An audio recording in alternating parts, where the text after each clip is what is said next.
hamımız sevilmək istəyirik. Bütün ömrümüzü bizi həqiqətən sevəcək, heç vaxt tərk etməyəcək birini axtarmaqla keçiririk. Amma fani sevgilər, fani acılar gətirir.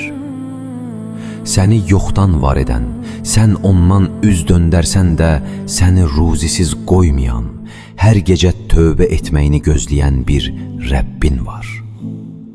Əsil eşq ondadır.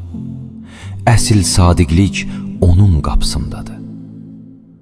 O sənə şah damarından yaxındır, sən isə hardasan? Gəl, qəlbinin qapısını ona aç.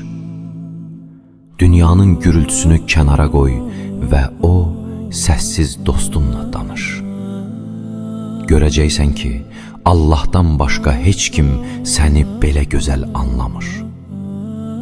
Onun eşqi ilə yanan qəlb bir daha heç vaxt qaranlıqda qalmaz.